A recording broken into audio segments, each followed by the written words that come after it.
हरे कृष्णा। तो आज हम लोग चर्चा करेंगे कि भगवान श्री कृष्ण इस संसार में कौन से व्यक्ति को सबसे ज़्यादा प्रेम करते या सबसे प्रिय है।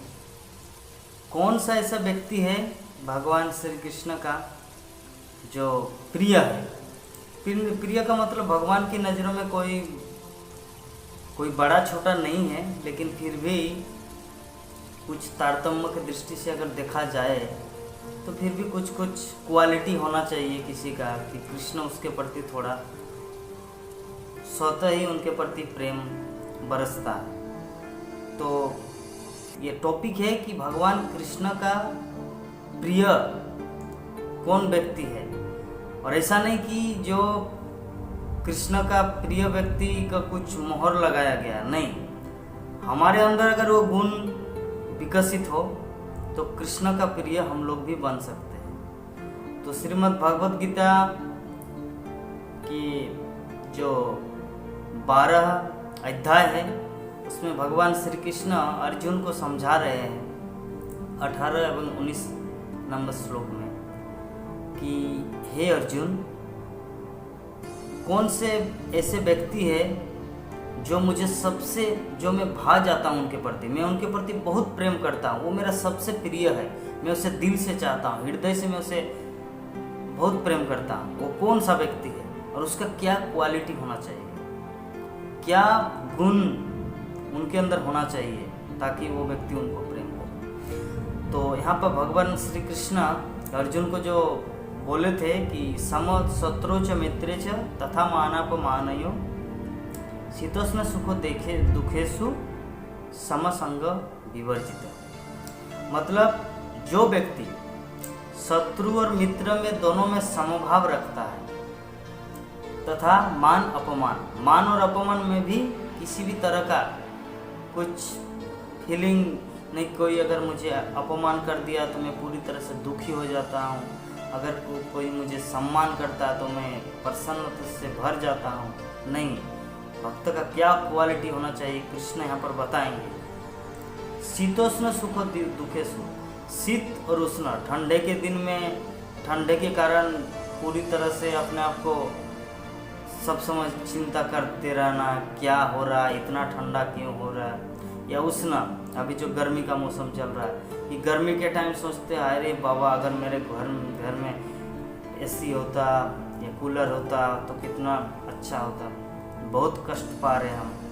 तो कृष्ण बोल रहे कौन उसका प्रिय है कि सम शत्रु च मित्र च, जो शत्रु और मित्र में समभाव रखता है, मान और अपमान में समभाव रखता है, और शीत और उष्ण, गर्मी और सर्दी में भी जो विचलित नहीं होता, समसंग विवर्जित। यही व्यक्ति इसी तरह का अगर किसी के पास गुण वो अर्जन किया है तो वो व्यक्ति कृष्ण का अत्यंत प्रिय है। अभी हम लोग एक एक शब्दों को डिस्कस करेंगे कि सम शत्रु च मित्रे च।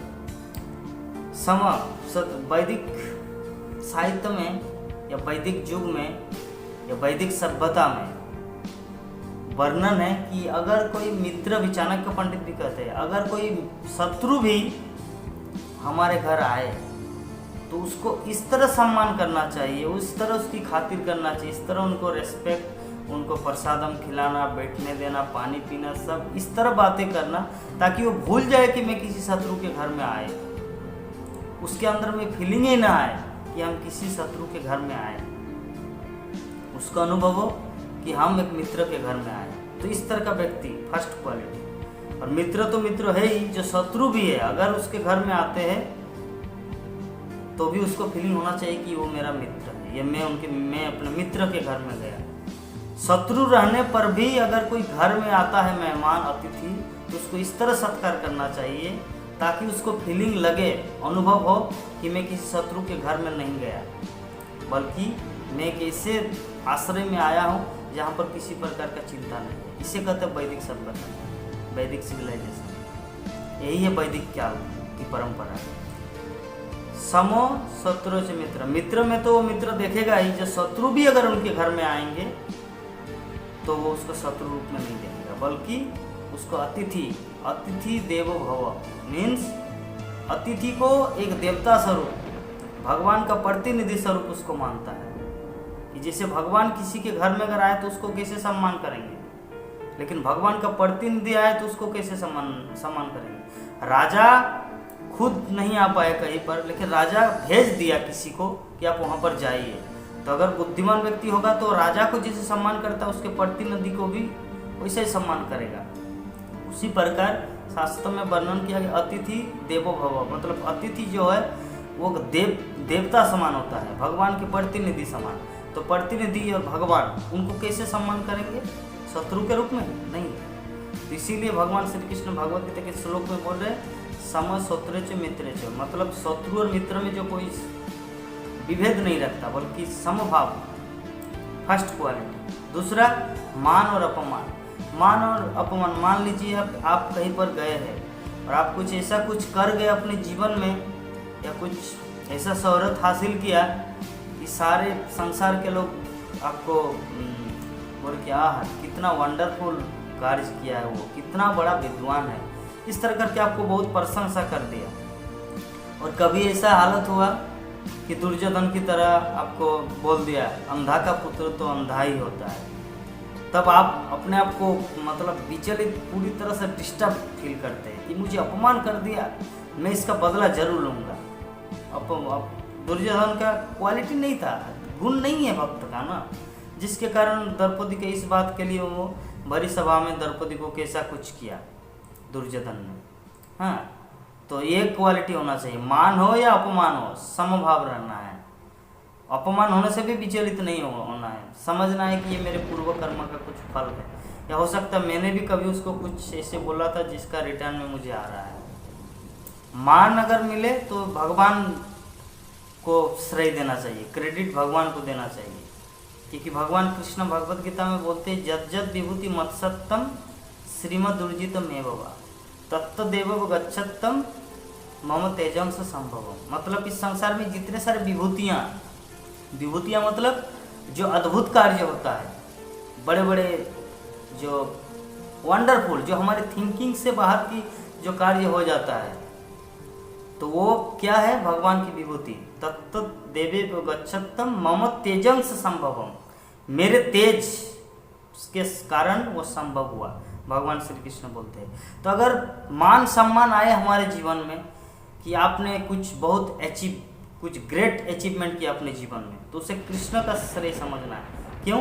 क्योंकि आपका अपना किया हुआ कार्य नहीं है, वो कृष्ण आपको दिया, क्योंकि कृष्ण ऑलरेडी बोल चुका है इस संसार में जितने सारे विभूति है, अगर कुछ वंडरफुल कार्य हो गया आपके जीवन में, कुछ अद्भुत कार्य हो गया, तो समझना है कृष्ण का कृपा। मम तेजंस संभवम, मतलब मेरे तेज, मेरे कारण ये संभव हुआ। इसके लिए क्या करना है, अगर सम्मान भी आए तो क्या करना है, सम्मान को कृष्ण पर थोप देना है, क्योंकि कृष्ण की कृपा थी इसीलिए मुझे ये सम्मान प्राप्त हुआ। और अपमान है तो मतलब हो सकता है मेरे अंदर कुछ अवगुण है, या मेरा कुछ ऐसा क्वालिटी नहीं जिसके कारण मैं सम्मान पाने के योग्य व्यक्ति नहीं हूँ, जिसके कारण मुझे असम्मान ही मिलना चाहिए था, और वो मुझे वही हुआ, अपमान हुआ। तो उसको स्वीकार करने वाला द्वितीय नंबर क्वालिटी भगवान कृष्ण का प्रिय है। थर्ड 4-5 क्वालिटी, यहाँ पे कम से कम 10 क्वालिटी वर्णन किया गया है। इस तरह का कुछ क्वालिटी होना चाहिए जो भगवान कृष्ण उनको बहुत प्रेम करते हैं, बहुत प्रिय लगता है उसको।